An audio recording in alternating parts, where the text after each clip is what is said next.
Good morning, good afternoon, and good night, all depending on when you are listening. My name is Marv Fox Jr., the Purpose Recognition Coach, and this is Become the Podcast. How do you become anything? You dream, you declare, you commit, and success is your next breath. Let's jump right into this one. So, lately, I've been talking about conversion, transformation, right? We've established who we are supposed to be. We have established our purpose, but how do you convert that into something that is tangible, something that can change your life, can change the lives of your family, and can change the lives or enhance the lives or improve the lives of the multitude? Well, we have to become, right? We have to become the person that is capable, able to fulfill the mission, to execute the mission from start to finish. So how do we become anything? Well, we dream, we declare, we commit. We think about it, we talk about it, and then we commit to it. And if we do that, success is our next breath. Success is your next breath, right? So dreaming, or the dreaming phase, is the first phase, and it's the phase that is focused in on just mental activity, contemplating, thinking, deciding, creating, imagining, so on and so forth, right? And so the main feature of the dreaming phase is the dreaming process. The dreaming process is an 8-step visualization method to envision the process of success from start to finish. And that includes the highs and lows, the peaks and valleys, right?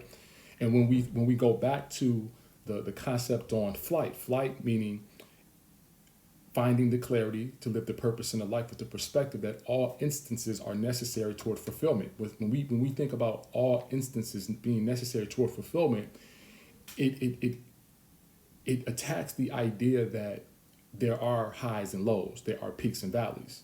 What the flight definitions suggests is that all instances are necessary. So there are no peaks and valleys. There are no good times, bad times. Everything just is, because everything is working to strengthen you in some shape, form, or fashion. So in all actuality, everything is good. But we all know that since we're human and we have a preference of how we want to experience life, that if you have expectations that life is going to go this way and that your day is going to go this way, and if something goes the opposite way and it's a circumstance or situation that is unfavorable, it is considered bad. It is considered not good, right?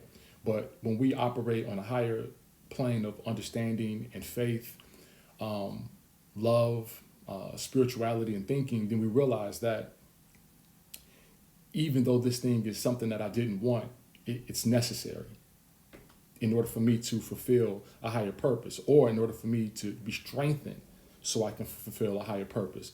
So we understand that all things have to be considered ahead of time, right? So when we start thinking about what we're going to do and how we're going to do it and what we're supposed to be and transform it and all that, we realize that the highs and lows have to be considered, right? Not just the good times. The good times will make you unable to function when you encounter the bad times. And the bad times, right, if you're just thinking about the bad times, it will negate your ability to initiate the process or initiate the journey altogether. So we got to think about the good and the bad times, right?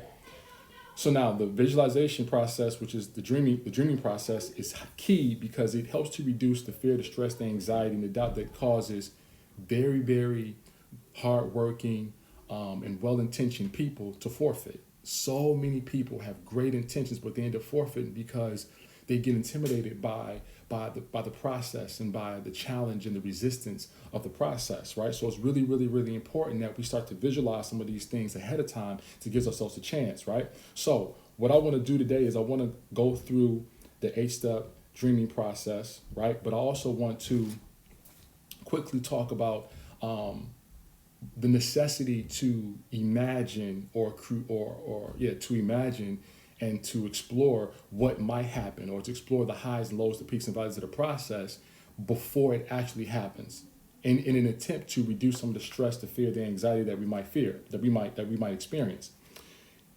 There's this thing called the limbic system. Okay, the thing called the limbic system. Limbic system is in your brain, and it's associated with emotion, behavior, and long-term memory. It's also responsible for rapid response or automatic brain functioning. Very, very key concept, right? Let's go back.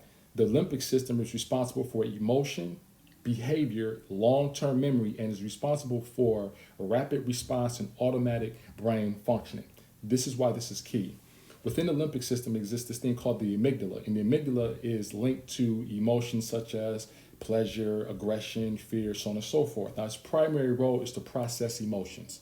Its primary role is to process emotions, right? Another key role is to kind of assess triggers.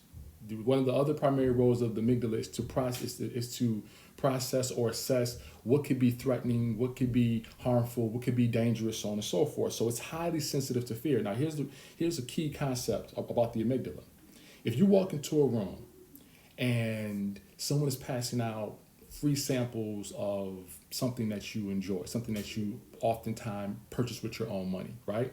And you miss out on this free offering, what's the worst that can happen? You miss out on a free sample. That's the worst thing that can happen, right? You miss out on a potentially good time. If you walk into that same room and there's someone in that room that could be a potential threat, and you miss out on all the cues and clues to let you know that there's someone dangerous in this room, the result is something you could end up hurt, right? Or someone can end up hurt, or someone can end up dead, something like that. So the amygdala is super, super sensitive to fear because it wants to figure out what in this room could possibly cause us any danger, right? It's not as concerned with pleasure, all right? That's a part of it, but its primary focus is to figure out where are all the threats so we can stay safe. And as I told you, when we think about ancestors and we think about walking around here with dangerous animals and things of that nature, whatever the case may be, the amygdala had to be on point. Because if you didn't have a sense of fear or have a sense of danger, or if your brain wasn't making you privy to, certain areas that might cause you, death, then that's what you would experience. So this thing has helped us throughout history of mankind. It has helped us to survive and then oftentimes thrive, right? But in today's time, especially when we are fed so much information to cause us to be afraid and to be nervous and to be anxious and to be doubtful and to be concerned, right? This thing is now kind of getting like a push. It's like somebody who's really, really fast and you give them a push, they just go faster, right? They just go harder, right?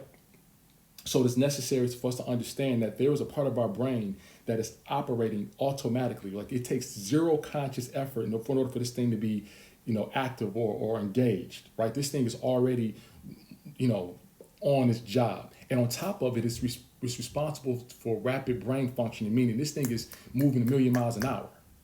So when you got something in your brain that's functioning without any conscious effort and moving incredibly fast, right? And it's picking up all the different things that could possibly become a threat, right? Because it's trying to protect you. There's a good chance that this thing just might overtake your entire brain and produce some very unproductive behavior simply because it wants to protect you. So if you're not aware of this, then you may not negate it. You may not use some of the other parts of your brain to kind of put it in its place. Yeah, we do need to be fearful to some degree. We do need to be aware of our surroundings and what could be a potential threat, so on and so forth. But on the flip side of things, we also have to recognize that there's another part of our brain that is responsible for strategic thinking and calculating and being able to sift through a situation and figure out where are all of the advantages, disadvantages, so on and so forth, right? So let's break this thing down. So what happens is the person experiences a moment, right? The moment elicits an emotion. That emotion is sent down to the hippocampus. The hippocampus is responsible for long-term memory, right? Anytime that we are in this life and we bump into another situation that is similar to what we've already experienced, similar to the emotion that we already have liked and evoked, a response is generated. Now that happens fast. Sometimes it happens automatically, unconsciously, before we can even do anything. And that's when the anterior cingulate cortex produces an emotion and sends it out. Now, again, sometimes we are aware, sometimes we are not, but oftentimes we are sending out responses to situations that might be daunting, overwhelming, and the response is often run, get out of there.